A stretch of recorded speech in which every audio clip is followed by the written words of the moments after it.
Irmãos, pelo convite que nos foi gentilmente formulado, e rogamos a paz de Jesus para todos os nossos corações e os nossos lares. No Livro dos Espíritos, na questão 154, os Espíritos nos informam que a desencarnação nada mais é do que a separação entre a alma e o corpo. No momento em que a alma deixa definitivamente o corpo físico, que todos os laços que prendem a alma ao corpo físico se desatam, se desfazem, está então definido aí o processo da desencarnação. No mesmo livro, na questão 155A, Livro dos Espíritos, eles nos informam que o desprendimento da alma, geralmente, ele é lento e gradual. Por quê? Os laços que prendem o espírito ao corpo, eles não se rompem subitamente, eles se desatam. E esse tempo é variável, pode ser muito rápido, de algumas horas, com espíritos mais avançados, no progresso espiritual, mais evoluídos, mas também pode durar dias, ou semanas, ou até meses e mesmo anos, em irmãos que são muito ligados ainda à matéria, às sensações físicas, aos interesses que não se desligam dos interesses materiais, ou que levaram uma existência em contraposição às leis divinas, né? Exercendo ações que poderiam certamente complicar o seu futuro perante a lei de causa e efeito. Então, irmãos que agem dessa forma, na violência, na crueldade, no crime, eles podem ficar aí muito ligados ao corpo físico e até mesmo em casos, como alguns também casos de suicídios, experimentarem um sofrimento da decomposição cadavérica, porque os laços que prendem o espírito ao corpo não se romperam totalmente. Eles se mantêm ainda ligados porque eles não concordam de forma nenhuma com a passagem deles para o mundo espiritual. E por esse grande apego à matéria, eles podem apresentar esse tipo de sofrimento. No livro Obreiros da Vida Eterna, que é o quarto livro da série André Luiz, livro muito interessante que relata determinados casos de desencarnação. Para aqueles irmãos que não leram ainda, eu aconselho que leiam, é um livro muito instrutivo do ponto de vista doutrinário e também do ponto de vista evangélico. E lá o instrutor Jerônimo, que é um espírito responsável por grupos de orientação, né, de espíritos que estão em aprendizado, ele trabalha ligado à colônia de Nosso Lar. O instrutor Jerônimo explica para André Luiz, para o padre Hipólito e a enfermeira Luciana, que eu vou falar sobre essa equipe, que eles fizeram uma composição de equipe para virem aqui à crosta planetária atuar em benefício de alguns irmãos que iam desencarnar. Mas ele diz o seguinte, uma frase interessante, que há tempo de morrer como há tempo de nascer. O que o espírito Jerônimo, o instrutor Jerônimo, quis dizer com isso?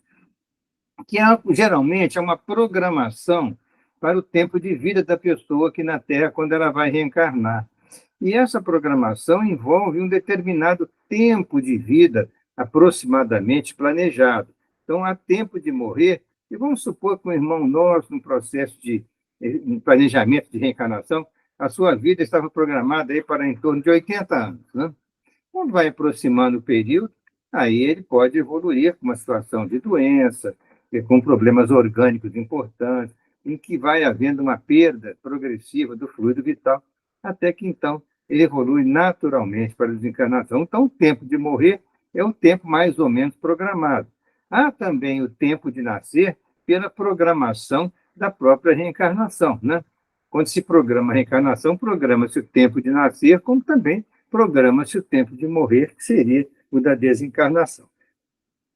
Dito isso assim de uma maneira genérica, nós vamos continuar com as orientações do instrutor Jerônimo, dizendo que as desencarnações variam ao infinito, porque cada espírito é um espírito, cada espírito é um universo em si, em termos de aquisições através do processo evolutivo, e que nós já temos muitas encarnações do passado e agora estamos vivenciando a atual. Vamos, em breve, retornar ao mundo espiritual Isso tudo, a forma como nós enfrentamos isso, a maneira como no nosso íntimo nós nos aproximamos do processo da desencarnação, é uma coisa muito particular, porque são os sentimentos, as emoções, as sensações de cada um são particulares. Não existe uma desencarnação que seja exatamente igual à outra. Pode existir semelhanças, mas igualdade absoluta não. Porém, todas as desencarnações recebem um amparo da caridade ligada às instituições de assistência indiscriminada no mundo espiritual. E todos os espíritos, pode haver uma desencarnação até por um automatismo, né? Uma situação de acidente, e quando se chega a equipe para ajudar, o espírito já está em processo de desligamento ali, pelo menos parcial. Então, acontecem fenômenos de automatismo que as leis divinas coordenam tanto a entrada no corpo quanto a saída do corpo. Porém, as pessoas recebem um amparo na medida do merecimento de cada um e na medida do acréscimo da misericórdia do Pai, porque há organizações de assistência indiscriminada no plano espiritual que ajudam os nossos irmãos nesses momentos de voltar ao plano espiritual. Pode acontecer situações muito tristes, né? Em que irmãos nossos que agiram com muita violência, com muita crueldade, né? Ou agindo muito profundamente contra as leis do Pai, eles podem estar comprometidos com obsessores, com entidades cruéis tanto quanto eles, ou mais, e quando eles desencarnam, eles podem ser levados a planos inferiores, tanto no umbral quanto nas trevas. Mas isso acaba sendo uma atitude, uma situação temporária. E ninguém está sem assistência, porque mesmo aquele irmão nosso, que é em profundas dívidas com as leis de Deus, foi arrebatado para planos inferiores, trevosos, ele está sob a vigilância de alguém que, no momento oportuno, ele irá às zonas inferiores e de lá ele retirará, ele socorrerá esse irmão, levando-o a postos de assistência no mundo espiritual, como ocorre muitas vezes com muitos suicidas, que chega um momento apropriado, um momento oportuno, deles serem de lá recolhidos por socorristas que têm experiência naquelas regiões, levados para a área de tratamento, como é o caso, por exemplo, do Hospital Maria de Nazaré, das instituições Maria de Nazaré, relatadas no livro Memórias de um Suicida, de Ivone Pereira e Camilo Castelo Branco. Pois bem, no livro Evolução em Dois Mundos, na segunda parte, no capítulo 17, André Luiz nos coloca uma classificação de reencarnações muito interessante. Ele fala que as desencarnações podem ser principalmente de três tipos. Pode ser desencarnações naturais. São aqueles casos que eu estava referindo, com planejamento encarnatório, vai ter mais ou menos tantos anos de vida, e vai ter uma desencarnação por problemas orgânicos, problemas de saúde, uma coisa que tem um planejamento, e que viveu um tempo necessário, programado, e ele vai desencarnar. Não quer dizer que não tem programação de dia, hora e minuto, não, mas tem uma programação para uma determinada época adequada em que ele, então, vai se colocar em condições para o processo do desligamento. E são naturais. Viveu o tempo programado e vai naturalmente desencarnar. Mas tem aqueles casos que, infelizmente, os irmãos nossos escolhem um caminho doloroso, como é o do suicídio, para adentrar o mundo espiritual. E no suicídio é muito triste, que a pessoa sofre terrivelmente. Se esse suicídio é consciente, é porque ele teve, digamos assim, uma programação pessoal de tirar a própria vida. Apesar de amigos espirituais tentarem inspirá-lo positivamente, para evitar aquela ação triste, mas às vezes, né, o irmão não aceita esse tipo de inspiração, de orientação espiritual, e atua realmente contra o seu próprio corpo e acaba perdendo a vida. Esse é o suicídio consciente. Mas há aqueles irmãos do suicídio inconsciente. No suicídio inconsciente, a verdade é o seguinte: ele não queria se matar conscientemente. Mas, por exemplo, um jovem com 20 anos começou a usar drogas variadas e vai se aprofundando no uso das drogas e vai usando cada vez mais variedade, cada vez mais doses maiores. Vai chegar num ponto que ele pode ter uma overdose e desencarnar, mesmo que ele não estivesse desejando a morte, mas ele agiu de forma a destruir o corpo físico. Neste caso, é um suicídio inconsciente. É um exemplo que estamos citando. E tem, finalmente, o terceiro tipo, que ele chama de desencarnações prematuras. Prematuras, não no sentido que foi antes do tempo, não, prematuras no sentido que desencarna em idade muito precoce, desde a vida intrauterina até mais ou menos aí a puberdade, até os 12, 13, 14 anos. O que acontece da pessoa, às vezes, reencarnar, mas ela veio oriunda de um suicídio. E o seu perispírito ficou de tal forma prejudicado, ficou de tal forma alterado, que, neste caso, ele vai ter uma reencarnação naturalmente de curto prazo, porque esse perispírito muito alterado vai interferir na matéria e aquele corpinho da criança, por exemplo, vai ter uma deformidade importante, ou vai ter uma doença grave que levará essa criança à morte prematura, por exemplo, uma leucemia, um câncer infantil, situações de doenças que são muito sérias, que vão levar, mas isso, na verdade, o que acontece? O espírito precisa de passar por aquela reencarnação curta e ter uma de curto prazo, né? E ter um retorno ao mundo espiritual, porque ele vai ter como se fosse um preparo do perispírito para nova encarnação futura. Esse perispírito vai se regenerar, vai melhorar naquele curto espaço ali, aquele corpinho físico da criança vai servir de um filtro para, entre aspas, as impurezas do perispírito, né? Para os problemas do perispírito, energéticos, e aí ele poderá, na próxima encarnação futura, depois de ter desencarnado criança, ele ter uma vida planejada normalmente, num tempo natural, em que ele possa cumprir totalmente as suas atividades. Então, lembrando, os naturais, o suicídio e os prematuros. Os prematuros, muitas vezes, decorrem de suicídios, ou, que não seja suicídio, decorrem de erros muito graves num pretérito recente que levaram a profundas lesões do perispírito, e essas lesões do perispírito vão favorecer a desencarnação precoce. Pois bem, dito isso, o instrutor Jerônimo continua informando que, de modo geral, as desencarnações, tanto quanto as reencarnações, elas obedecem às leis divinas. Existem leis programadas pelo Criador que funcionam desde a origem dos tempos. Então, quando o espírito vai entrar, né, pela reencarnação num determinado mundo, ele passa pelo processo natural da desencarnação, que é regido por leis que comandam a relação entre o mundo espiritual e o mundo corpóreo, o mundo dos encarnados. Da mesma forma, existem leis que comandam a partida do espírito quando o corpo está doente, quando o corpo não mais oferece condições para a habitabilidade do espírito. Então, são leis que coordenam, digamos assim, e permitem que isso aconteça. Eu costumo fazer uma comparação disso de uma forma interessante, é o seguinte: entre povos primitivos, a mãe grávida, quando chega próximo do momento de ter o parto, ela sente as dores e vai para a beira do rio. Existem povos primitivos indígenas em que a mulher vai sozinha para a beira do rio, tem um parto de cócoras, que ela fica agachada na beira do rio, lava a própria criança, o próprio filho na água do rio e volta para a tribo.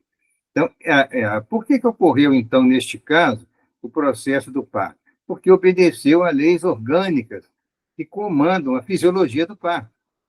Isso é normal, isso é natural, né? Existem leis que comandam determinados estímulos hormonais, estímulos nervosos, contração do útero, uma série de fatores que acabam produzindo o parto, né? Por automatismo. Mas acontece quando a medicina evoluiu, os médicos estudaram muito o processo do parto e criou-se a especialidade da obstetrícia. E as mães passaram, então, a receber todo um atendimento de preparo, do pré-parto, né? Fazer o pré-natal, fazer os exames necessários, ver se está tudo bem, para que possa tudo correr muito bem no parto. E ela vai ser assistida, né, por um obstetra no hospital, para que todos os cuidados possam ser tomados para que o parto corra muito bem, ou se complicar muito, parto com a cesariana, mas aí está sob os cuidados médicos. Pois bem, da mesma forma, os espíritos mais elevados, espíritos que são, digamos assim, trabalham para o bem e procuram auxiliar os nossos irmãos encarnados nas mais variadas situações, esses espíritos estudam as leis de Deus, né? Assim como o obstetra estudou as leis da medicina, da fisiologia do parto, os espíritos amigos estudam as leis de Deus para saber até que ponto eles poderão ajudar tanto na reencarnação quanto na desencarnação. Isso como se fosse um médico ajudando uma parturiente, é um espírito amigo ajudando o irmão que vai reencarnar ou desencarnar. Todos eles procuram se aprofundar nas leis de Deus, para que possam ajudar. Eles não criaram as leis, mas eles procuram conhecê-las para ver como que eles poderão ajudar da melhor forma. Então, colocado dessa maneira, a gente fica mais esperançoso, né, de que para sairmos da Terra, ou para entrarmos na Terra, teremos um amparo de amigos que vão nos auxiliar. Foi constituída uma missão de auxílio para ajudar alguns irmãos que estavam em processo muito próximos da desencarnação, e irmãos que tinham um merecimento para ter todo esse atendimento, assim, de digamos, uma missão especial de auxílio que foi constituída. No caso específico, tem o instrutor Jerônimo, que é o espírito mais elevado, que coordena o trabalho. Nós temos o André Luiz, a enfermeira Hipólita, a enfermeira Luciana e o padre Hipólito. Então, ele chama de padre porque é um padre desencarnado, né, que se apresenta até como padre, mas é um padre que tem conhecimentos profundos do mundo espiritual, evidentemente. Até bom, porque às vezes tem certas entidades em sofrimento no mundo espiritual, que ele, ao se apresentar para elas como padre, e eram pessoas, às vezes, muito católicas, muito ligadas ao passado religioso dela, ele, então, naquela apresentação do sacerdote, às vezes ele é muito útil no diálogo, no esclarecimento desses irmãos que estão ligados a um quadro de sofrimento qualquer. Mas, então, esse padre Hipólito integra a comissão, uma enfermeira, que é a Luciana, e o próprio André Luiz, que está em trabalho de aprendizado, né? E, evidentemente, reunindo as informações necessárias para depois passar esse belíssimo livro, O Bem da Vida Eterna, pela mediunidade do Chico Xavier.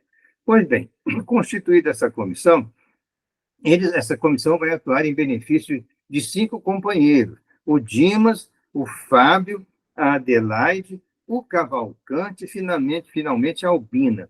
Essa senhora Albina, houve uma interferência do plano superior para que ela tivesse uma moratória, quer dizer o quê?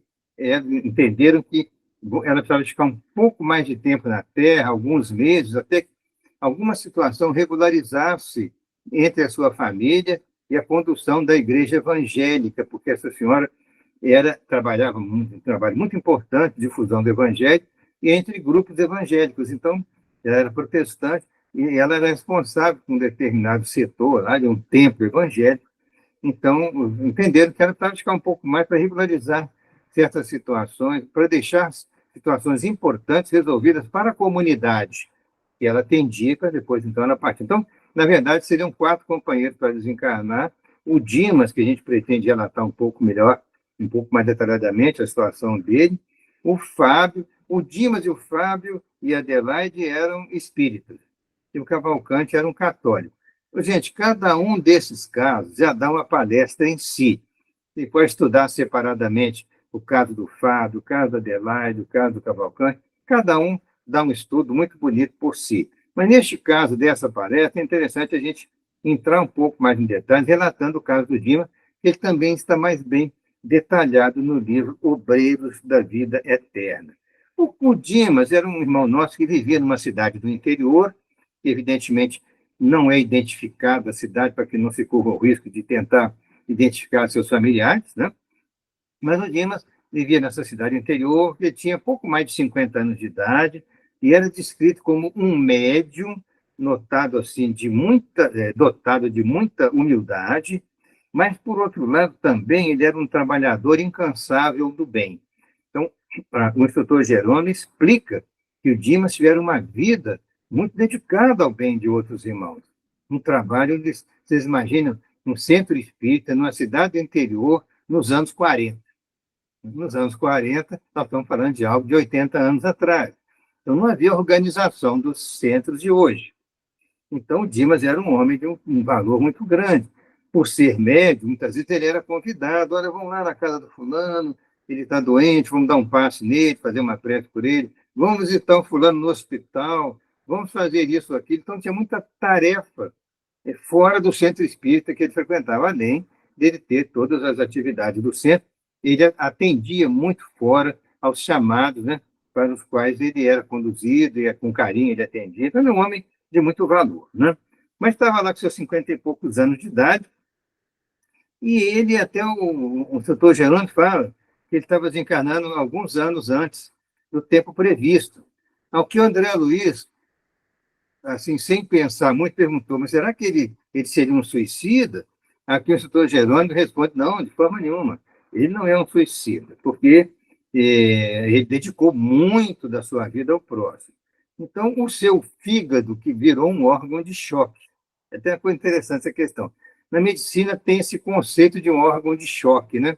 Há pessoas que sofrem do coração, outras que têm problemas renais, outras que têm problemas do aparelho digestivo, outras que têm problemas pulmonares, enfim, a variedade de problemas que existem de saúde é muito grande, mas você tem que direcionar, se pensar, qual órgão de choque é aquele órgão que está sofrendo mais as ações da doença. Então, se um indivíduo é cardíaco, né, o seu coração está comprometido de alguma forma e assim por diante. Ele tinha o fígado dele como órgão de choque, porque, diz o instrutor Gerante, o seguinte, por muitos anos da sua vida, ele realizou um trabalho semelhante ao que se faz hoje de atendimento fraterno. Mas aquele atendimento fraterno que não tem aquela organização dos centros de hoje, né, que tem dia, horário, a pessoa vai lá pessoalmente ou até atendida por telefone, etc. Mas o fato é que ele recebia a visita de pessoas que sofriam, mas sofriam problemas os mais variados. Não estou falando só fisicamente, pelo contrário, às vezes, mais problemas familiares, problemas emocionais, a pessoa estava num estresse muito grande devido a determinados outros problemas que estão acontecendo na família, ou um parente muito difícil, qualquer coisa que surgisse, e as pessoas lembravam do Dimas, procuravam o Dimas, e relatavam seus problemas mais íntimos para ele, e ele atendia com carinho, ele orientava. Mas, na verdade, ele tomava muito contato com o sofrimento alheio. Então, ele sofria com o sofrimento do outro, entendeu? Quer dizer, é difícil, às vezes, você, né, ter um equilíbrio muito seguro, muito tranquilo, e você pode ouvir vários problemas e não se sentir de um pouco envolvido com aquilo, né? Então, esse certo envolvimento que ele tinha com o sofrimento alheio, o instrutor fez uma comparação interessante. Ele sofria com o sofrimento do irmão. Ele recebia aquelas vibrações, né, infelizes, as vibrações emocionais negativas. Ele recebia, sentia, recebia essas vibrações. Ele não tinha um escudo protetor contra essas vibrações e acaba que, ao longo de muitos anos, né, ao sofrer com sofrimento alheio, ele acabou perturbando a função do fígado, que evoluiu para um quadro de cirrose hepática. Tanto que o instrutor Jerônimo colocou muito claro o seguinte, que há vidas que perdem em extensão, mas ganham em intensidade, ganham em qualidade. Olha só, e perde em extensão, vamos supor que o Dimas tivesse com 55 anos, mas que ele, pelo planejamento, provavelmente iria desencarnar com 65, ou seja, ele teria a possibilidade de ficar 10 anos a mais naquela existência. Mas, devido à doença grave do fígado, que foi evoluindo, naquela época não havia também nenhum tratamento, até hoje, mesmo com a cirrose hepática que está evoluindo mal, a medicina moderna não tem muito recurso, a não ser o transplante hepático. O transplante hepático é uma cirurgia rara de ser feita, tem que ser feita em grandes centros, e é preciso que haja doador compatível, é uma situação muito complexa, né, para que se possa fazer uma doação de um fígado. E a própria cirurgia também é muito complexa, e todo pós-operatório, ou seja, modernamente, a pessoa pode até sair bem de uma cirurgia dessa. Na época do Dimas, isso não existia. Não havia como reverter uma cirrose hepática. Então, o fígado dele estava muito comprometido. Mas ele não era, digamos, culpado disso, porque ele estava trabalhando por amor ao sofredor. E, automaticamente, ele absorvia aquelas vibrações sem perceber isso.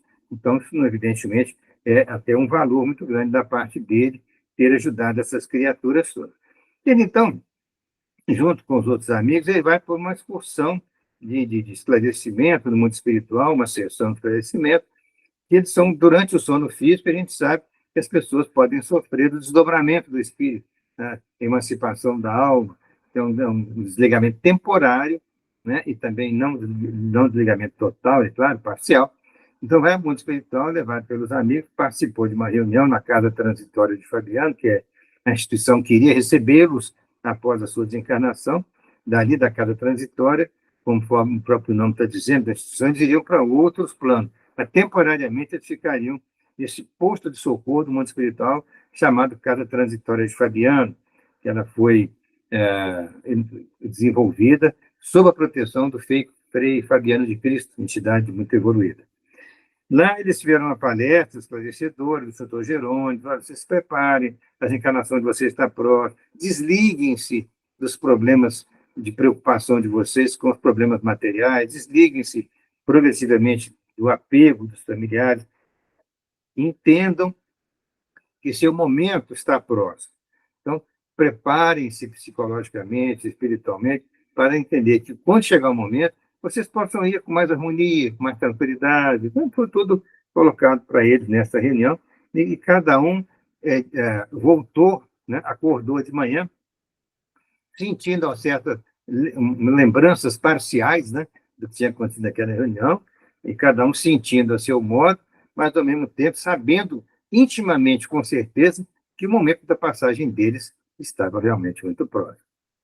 Pois bem, então, no caso do Dimas, eu já falei com vocês que o problema do fígado realmente era muito comprometido. Essa cirrose hipertrófica dele é mais comum em pacientes que são problemas de alcoolismo, né?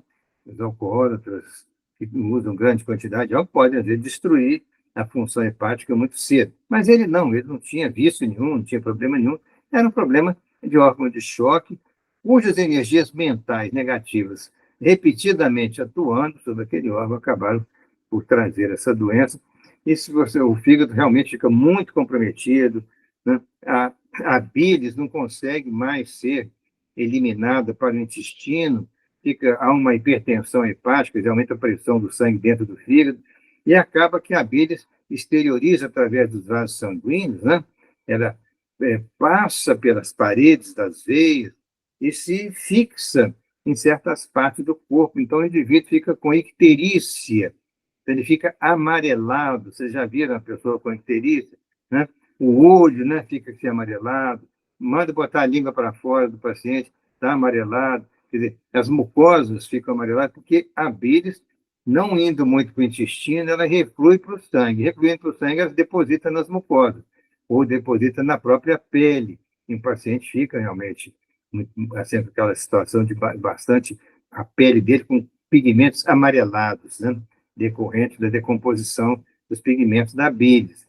Também ele pode evoluir para uma situação de que no interior, lá de onde estava ele morando, ele chamava de barriga d'água. No interior, a gente sabe, as pessoas, o fulano está com barriga d'água. Na verdade, é uma ascite. A ascite é porque há muita água que flui, né, sai do sangue, né, o plasma sai do sangue com alguma proteína, e aparentemente com um líquido aquoso, que se fica acumulado na cavidade abdominal. E acumulando dentro do abdômen, o abdômen começa a crescer com aquela barriga enorme. Então, você tem que fazer um trabalho de eliminação parcial desse líquido. Existem recursos para drenagem do líquido na medicina moderna, e controlar o paciente, fazer transfusão de proteínas. Hoje em dia tem mais recursos para combater a questão da ascite. Mas a ascite já é um mau sinal, que é sinal de que a função do fígado está irremediavelmente comprometida, tanto é que esse líquido já flui dos vasos para a cavidade abdominal, porque o fígado não está dando conta da filtração sanguínea necessária. Lembrando que o fígado é o maior e melhor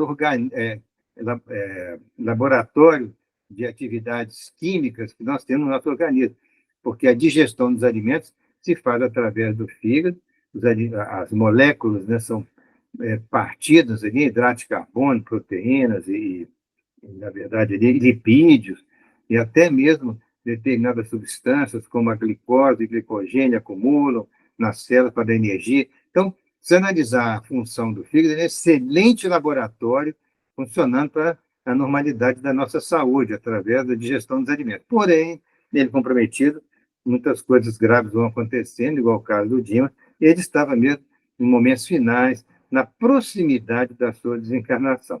E Kardec coloca uma coisa muito interessante no livro A Gênese, no capítulo 2º da Gênese, no item 18, em que ele, falando sobre a partida do espírito, ele comentando que o corpo humano vai evoluindo para uma alteração orgânica, né? Uma alteração de saúde tão grave, progressivamente vai se agravando, que aí passa a ser impossível a continuidade da vida. O espírito não tem mais condições de habitar aquele corpo. Então, isso é uma coisa interessante que ele comenta, assim. Assim, não é a partida do espírito que causa a morte do corpo. Esta é que determina a partida do espírito. Então, vamos explicar melhor. A morte do corpo é que vai determinar a partida do espírito. E muitas vezes a gente fala assim, o espírito desligou, portanto o indivíduo morreu. Isso não. O corpo morreu, portanto o espírito desligou. É o contrário. E o corpo recebe o espírito como um verdadeiro hóspede do corpo, né? O espírito comanda todas as funções orgânicas do corpo humano, todas as funções automáticas e todas as ações da vontade se exercem pelo corpo. Porém, quando esse corpo vai evoluindo muito mal, problemas graves de saúde, que nós chamamos em medicina de falência dos órgãos, falência múltipla dos órgãos, com vários órgãos começam a adoecer, coração, pulmão, fígado, e o indivíduo vai chegando num ponto que não há mais condições de continuidade da vida, não há mais condições de permanência do espírito ligado ao corpo, então começa a desfazer os laços naturais que prendem o espírito ao corpo. Por isso, então, que é exatamente a morte do corpo que vai determinando a partida do espírito. Isso nos diz Kardec em A Gênesis, capítulo 2, item 18. Pois bem, vamos agora analisar a situação do Dimas. A família dele, uma família muito querida, e lá naquele tempo antigo, o doente ficava em casa, né? Tinha um quartinho dele lá, ele ficava em casa, não havia hospitalização de longo prazo, nem havia também muito porque ele ficava no hospital, porque não, na medicina da época não ia ter muito o que fazer por ele mais.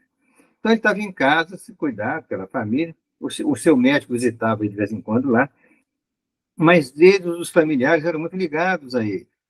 Então, os familiares frequentemente, tinha sempre alguém no quarto, e muitos oravam por ele, a esposa dele, os seus filhos eram muito ligados ao Dimas, e eles realizavam um fenômeno que André Luiz escreveu como retenção amorosa. O que é retenção amorosa? Sabe quando os familiares não desejam que a pessoa morra? Então, mas coitado do meu pai, eu não queria que ele partisse agora, ele está com 50 e poucos anos, eu sou novo ainda, o filho pensando, né? Então, ao fazer prece, eles emitem vibrações de retenção, mas é uma retenção não no sentido negativo, não. É o desejo de que não ocorra a morte, né? Que fique mais um pouco entre nós. Isso aqui é retenção amorosa. Mas isso, quando... Desculpa que eu estou saindo de uma gripe aqui, que de vez em quando dá uma tosse assim. Então, quando os familiares reunidos emitem pensamentos de desejo de que a pessoa não parta, isso eles chamam de retenção amorosa. Eles emitem certos tipos de fluidos mentais que envolvem o paciente e infundem vida aparente ao corpo.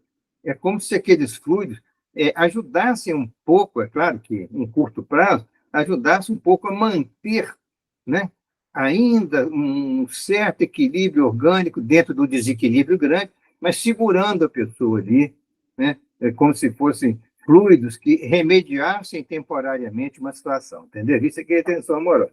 Então, havia essa situação, e visto do plano espiritual, esses fluidos parecem fluidos acinzentados e envolvem o corpo do doente, né? A visão espiritual se vê dessa maneira. Aí o instrutor Jerônimo falou com os amigos da equipe, falou, não temos que criar melhoras fictícias para o doente, porque senão os familiares vão ficar muito presentes no quarto e eles vão dificultar o nosso trabalho. Então, André Luiz manteve a imposição das mãos sobre a cabeça do Dimas, e o doutor Jerônimo deu passe nele, de passes longitudinais, né, de grande extensão do corpo, e transfundiu muitas energias espirituais de grande valor, todo também o padre Hipólito, a enfermeira Luciana, mantendo uma concentração adequada. O Dimas, então, começou a melhorar, assim, subitamente, acordou, ele estava sonolento, Ele acordou e se sentindo melhor, por causa daquela transfusão grande de energia espiritual momentânea ali, chama-se melhoras fictícias, né? Melhoras fictícias. Aí ele acordou e chamou a mulher, falou assim: minha filha, vai descansar, eu estou me sentindo melhor. Falou com os filhos, não precisa ficar preocupado, não. Eu agora realmente acho que vou ter uma noite melhor, vou dormir melhor. Vocês, por favor, vocês vão descansar também, porque eu noto que vocês estão muito, né, extenuados, cansados desses casos, a vigília de tomar conta aqui de mim, etc. Vocês vão descansar. Ele orientou com carinho paterno lá e mandou o pessoal descansar. Era o que os espíritos precisavam, de afastar os familiares do contato com aquele paciente, porque eles pudessem agir, né, na solidão do quarto, para que pudesse promover o desligamento com tranquilidade, sem que os familiares estivessem abraçados ao familiar querido que estava ali passando mal. Então, são as melhoras fictícias. Além disso, o instrutor Jerônimo falou com o André Luiz, o padre Hipólito e a enfermeira Luciana, que eles precisavam de tecer uma rede fluídica de defesa. Então, é a terceira providência que eu estou falando aqui. A rede fluídica de defesa nada mais é que você pegar vários fios fluídicos e envolver o leito do paciente. Como se fosse, vamos falar uma comparação simples, como se fosse uma grande gaiola metálica que cobrisse o leito, entendeu? Uma tela especial que envolvesse aquele leito, e aquele ali, visto do plano espiritual, são fios fluídicos que criam ali um campo de proteção, chama rede fluídica de defesa. Por quê? Para impedir que os pensamentos inferiores, as energias retentivas, pudessem invadir e atingir o corpo do paciente, como se fizesse um isolamento eletromagnético do Dimas, né? Tem até quem estuda a eletricidade, tem a gaiola de Faraday, que faz um isolamento lá do condutor, etc. Então, veja bem, ele estava isolado, estava beneficiado pelas energias transitórias do mundo espiritual, né, que os pacientes, parentes foram descansar, e estava, então, já em condições de preparo para iniciar o processo, porém, faltava a bênção da oração. A bênção da oração, primeiro que o Dimas, por ser espírita e acostumado às reuniões, acostumado aos trabalhos de passe, de atendimento aos doentes, ele era muito ligado aos costumes da oração. E praticamente todos os dias ele orava em benefício de alguém, ou orava ao dormir, ao ir deitar, etc. Então, ele foi inspirado pelo Dr. Jerônimo para que ele fizesse uma oração naquele momento, pedindo a proteção divina para aqueles instantes, que é uma forma dele, assim, mentalmente ficar mais, criar um clima, um ambiente mais propício para a ação espiritual através da oração. Ele fez uma oração muito bonita, que depois eu peço a vocês que leiam lá no livro, tem uma oração um pouquinho mais extensa, em que ele pede à mãe dele, pede o amparo da mãe dele. Ele tinha uma ligação muito grande com a mãe, embora ele perdeu a mãe quando ele era jovem ainda, mas ele tinha uma ligação espiritual muito grande com ela, um carinho, e ele pediu a Maria Santíssima, uma prece muito bonita. Ele pediu, ele sabia que, olha, eu não tenho merecimento, eu sei que eu sou um homem, né, que tem meus problemas, meus erros, mas eu gostaria, Maria Santíssima, que a senhora me ajudasse para que a minha mãe estivesse presente aqui. Então, na prece, que é muito bonita, ele pede a presença da mãe dele, mas ele pede à Mãe Santíssima que interceda para que isso aconteça. E, de fato, a mãe dele se fez presente, era um espírito mais elevado, estava em plano mais elevado, se fez presente para ajudar no processo de desencarnação. Ela veio através da oração feita pelo próprio filho. Tudo preparado, o instrutor Jerônimo recomendou, então, a André Luiz que acompanhasse o processo, para que ele aprendesse um pouco daquilo que estava acontecendo ali. Ele chama o André Luiz explicando o seguinte: existem zonas vitais da individualidade, que são zonas muito importantes, nas quais nós vamos atuar fluidicamente para romper os principais laços que prendem o perispírito ao corpo. Então, tem o centro vegetativo, que fica localizado mais ou menos na altura do estômago, o centro emocional, na altura do coração, e o centro mental no cérebro, bem-se na parte posterior, aqui na região occipital da cabeça, mas o centro mental é o mais importante de todos. É onde se prende o último cordão que prende o espírito ao corpo. E aí, esse cordão chama de cordão fluídico, né? É o cordão de prata, né? Cordão prateado. Então, ele explicou: centro vegetativo, região do estômago. Centro emocional, região do coração. Centro mental, região posterior do cérebro, né, na região que chama de tronco encefálico, muito importante essa região, que ele contém áreas de controle automático de todo o organismo, é uma região muito importante do sistema nervoso central. Além disso, ainda persistiria depois o chamado cordão prateado. Pois bem, visto essas zonas vitais, o André Luiz, então, ficou com as mãos impostas sobre a cabeça do Dimas, enquanto o instrutor Jerônimo passou a atuar na região do centro vegetativo, que era o centro da região do estômago, ali onde tem um plexo nervoso muito importante, logo atrás do estômago, que se chama plexo celíaco. Ele atuou ali durante uns minutos e quebrou os laços fluídicos que prendiam o perispírito naquele ponto, naquele centro vital, chamado centro vegetativo. E ali ele fez essas manobras de passe, ali o instrutor espiritual, e ele conseguiu desligar os principais elementos fluídicos que prendiam o perispírito naquela região. Na hora que faz esse trabalho, sai daquela região uma substância leitosa que fica pairando sobre o corpo do Dimas ali, mais ou menos alguns centímetros acima. Mas essa substância leitosa é vista somente na visão dos espíritos, né? Na nossa visão de encarnados, não. Parece como se fosse um ectoplasma que fica ali circundando sobre o corpo do Dimas, que saiu daquela região do centro vegetativo. Deu um intervalozinho e voltou a atuar no centro cardíaco, ali também quebrando os laços que prendiam o perispírito, nova quantidade, nova cota de substância leitosa se desprendeu, pairando como se fosse uma nuvenzinha clara em cima ali do corpo do Dimas, alguns centímetros acima. Repito que era só visível aos olhos, né, dos espíritos lá, não dos nossos. Aí deu um intervalozinho, voltou a atuar no último centro, que era o mais importante, que era o centro mental, que fica aqui na região posterior do cérebro, no tronco encefálico, ali na região occipital da cabeça. Atuando ali, ele quebrou os laços principais que prendiam o espírito naquela região.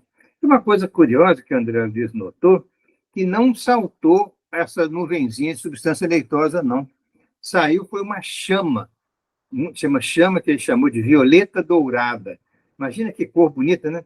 Vocês viram uma chama se movimentando rapidamente, a cor dela era roxo dourado, né? Um violeta dourado. E essa chamazinha que saiu movimentando rapidamente, que André Luiz falou que era até difícil de acompanhar os movimentos com os olhos, essa chama absorveu a substância leitosa que estava pairando sobre o cadáver. Essas alturas, né, ele já estava com parada cardíaca, porque ao desprender, né, ali na altura do centro emocional, que fica na região do coração, o coração entrou em descompasso e acabou tendo uma parada, teve uma parada cardíaca ali, chamaram o médico e tal, mas ele já estava em processo de desligamento. Pois bem, essa chama violeta dourada que saltou do centro mental e que tinha movimentos rápidos, ela absorveu aquela substância leitosa que estava pairando em cima do corpo do Dimas e formou uma cabeça. Interessante, né? Ainda não estava formado o perispírito todo, estava em fase de ligamento. Formou primeiro essa cabeça, igualzinha à cabeça do Dimas, e essa chama violeta dourada continuou brilhando dentro da cabeça. Aí, progressivamente, aos poucos, o André Luiz foi vendo que o perispírito foi se recompondo, né? O tronco, os membros superiores, os membros inferiores, foi tudo recompondo o perispírito lentamente até chegar na altura dos pés, e ali recompôs inteiramente o perispírito. Neste momento, a chama violeta dourada parou de brilhar. É como se essa chama tivesse dentro dela, ou tivesse nela própria, os recursos de automatismo para recomposição, para reestruturação do corpo espiritual.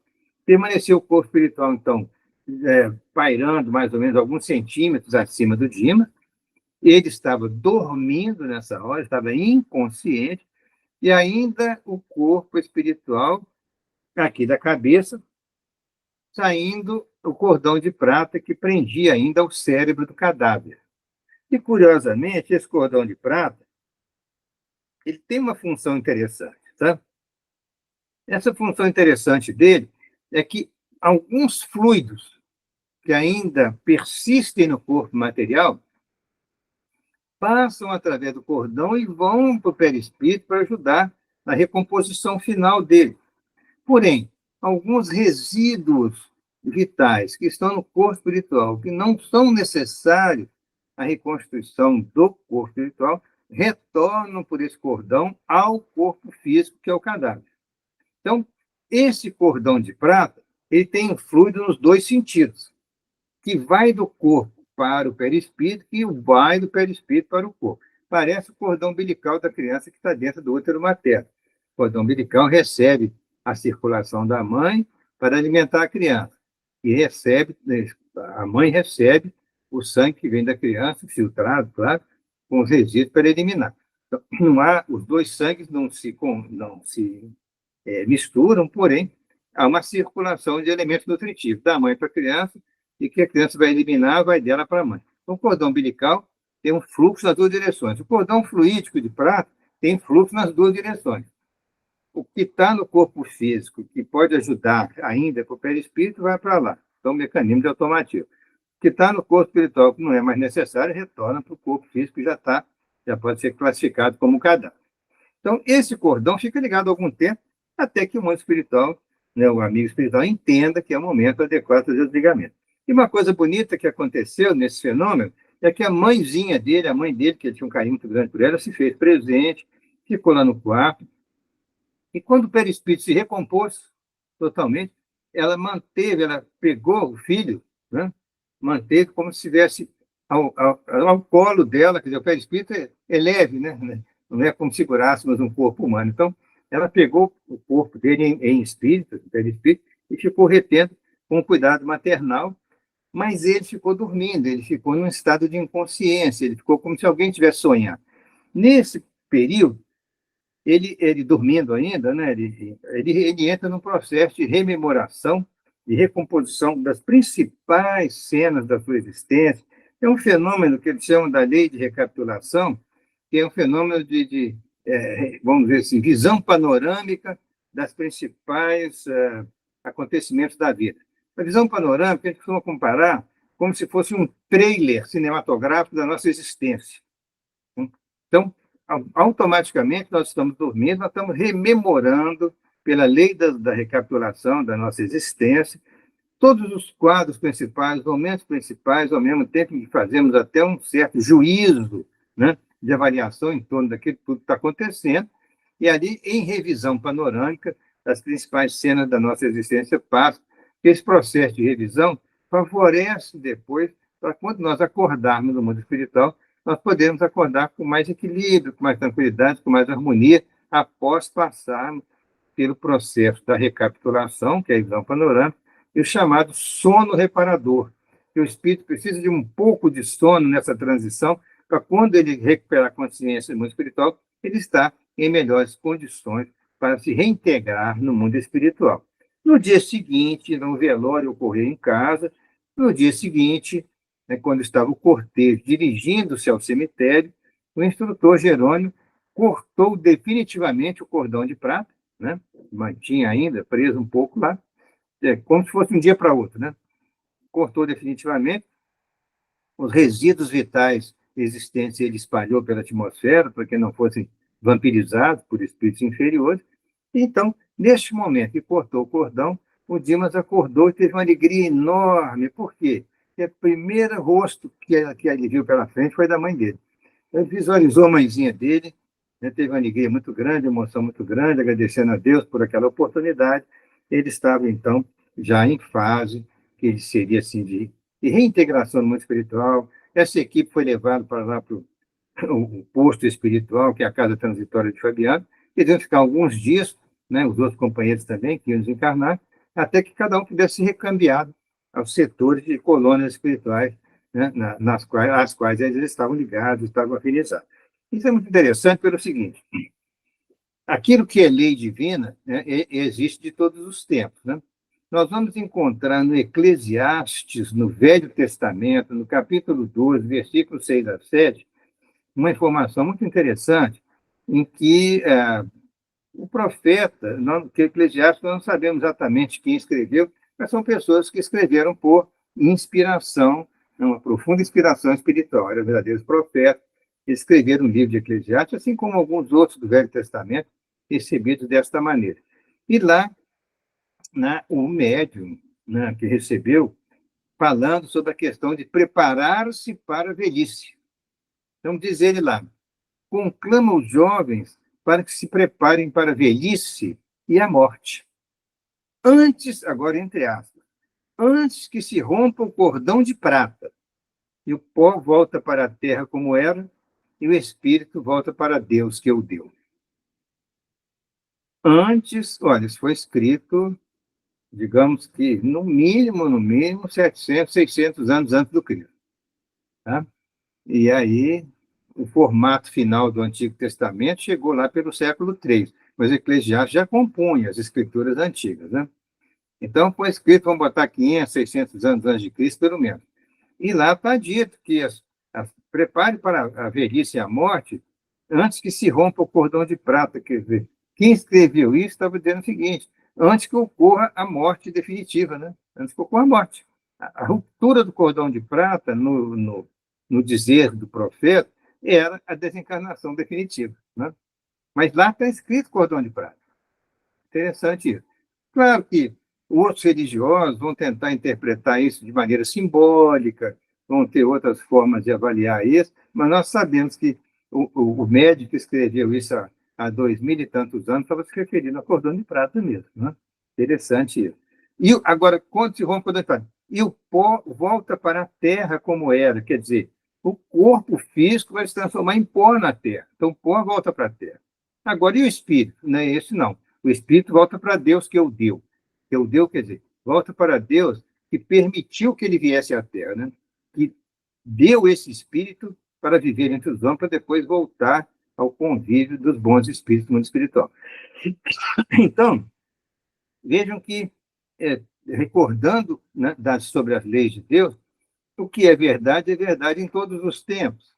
E mesmo naquele tempo antigo, foi possível constar das escrituras a questão do cordão de prata. Muito interessante isso, né? Então, ficam aqui as nossas reflexões para que nós possamos pensar nos familiares, nos entes queridos, né? Daquelas pessoas que estão muito doentes, e que estão hospitalizadas ou que estão em casa, sob cuidados, que nós possamos dialogar com essas pessoas queridas, né? Os nossos entes queridos, as nossas pessoas que são mais próximas, ou quando somos chamados para dar um passo em alguém, que a gente possa colocar para eles a importância da continuidade da vida, a imortalidade da alma, né? Falar que a morte não existe, que é apenas uma passagem. Às vezes a pessoa está na proximidade da morte, e ela está num processo assim, de muita tensão emocional, né? Muita preocupação. O que vai acontecer depois? Né? Será que eu vou ver alguém, meu ente querido, que desencarnou ou não? Então, a gente dá uma palavra de conforto, uma palavra de carinho, de envolvimento nessas pessoas, e dá também o passe, né? Que o passe vai gerar uma energia boa, e essa energia do passe dada vai favorecer até o trabalho dos amigos espirituais no desligamento final. Esse passe está sendo dado na intenção de ajudar aquela criatura nos seus momentos finais.